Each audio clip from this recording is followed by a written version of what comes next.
And to discuss this further, I'm joined by Turkey's presidential spokesman, Dr. Ibrahim Kalın. Dr. Kalın, what is Turkey's position on the involvement of Iranian-backed Shia militias taking on Daesh in Tal Afar?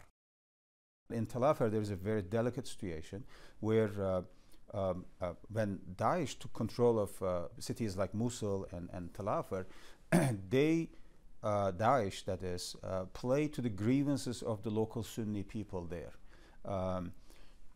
who felt for years, especially after the American invasion in 2003, that they were marginalized, they were dispossessed, they were not treated properly or fairly in the general Iraqi political scene, and the sectarian policies of the Maliki government, two Maliki governments. The first one, I think, was reasonably acceptable to most of the Sunnis, but the second Maliki government turned increasingly sectarian and stoked this sectarian feelings. And this is where Daesh, in fact, entered in and played into these fears. Now, we do not want to end up with a situation with this anti-Daesh operations going on in Mosul, in Tal Afar, and other places, where the policies lead to the very causes that created the conditions for Daesh to arise in the first place.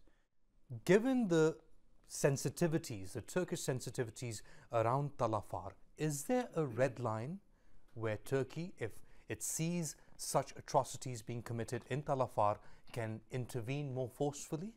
We are hoping that things will not come to that point. But of course, in northern Iraq, let me also underline a very important security threat against Turkey. And the main threat comes from the PKK presence in Kandil and in Sinjar.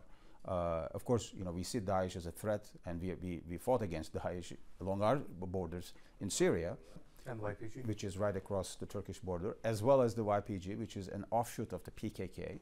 And we've said all along that these are two terrorist organizations that have to be eliminated from our borders, and because they pose threats not just to us, but to the Iraqi people, to the Syrian people, and to everyone. President Erdogan recently said that Turkey was prepared to expanding military operations. What did Erdogan mean by expanding military operations, and against who? As far as Turkey's national security is concerned, the border security is concerned, we will do what is necessary within our power and limit and capacity. Of course, we will coordinate, with the countries in the region, but once it's a matter of national security, Turkey will do what is necessary. Our president is, in fact, laying out a general principle here that when we perceive a threat coming from Syria, Iraq, or any other country, we will do what is necessary. So what is then a red line for Turkey in northern Syria and northern Iraq? What needs to happen for Turkey to move? PKK is a Marxist-Leninist organization now supported by the United States. I mean, look at this irony. And these PKK ideologues claim to have the ideology of Marxism, Leninism, socialism, struggle for the people, and all of that. And they're trained in American camps, the most capitalist, most anti-communist, most anti-Marxist, Leninist, country in the world. But they say that the YPG is the only force capable of taking on Daesh. Well, why? Let's question that proposal. YPG is able to fight the fight that it is fighting right now because of the American support.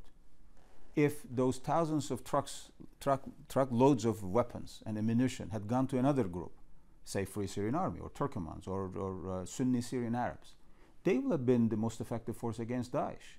Now, what will happen? Of course, there is no guarantee that the support that they are providing to YPG will end up with just the defeat of Daesh. It will create other problems. It will have ramifications for the future of Syria. How are we going to keep Syria together? Let's talk about this. Let's talk about this, the ramifications, and let's put the US on the side. You have and President Erdogan recently met the Iranian army chief. Yeah. What are these discussions about? What is being discussed behind closed doors between the Turks, the Iranians, and the Russians? We talked about the fight against terrorism, Daesh terrorism, PKK terrorism. In Syria? In Syria, in Iraq, of course, we talk about that. We talk about Palestine. We talk about common regional challenges. We talked about sectarian relations and tensions. We talked about Yemen. Any joint operations in the future? Not immediately, but of course our military mill-to-mill cooperation and dialogue will continue. And our president will be paying a visit to Iran sometime in September, because now you have a new government, President Rouhani being sworn in again, and we congratulate him for his second term. And we will pay an official visit to Iran sometime in September, so that we renew our commitment to our shared goals in the region.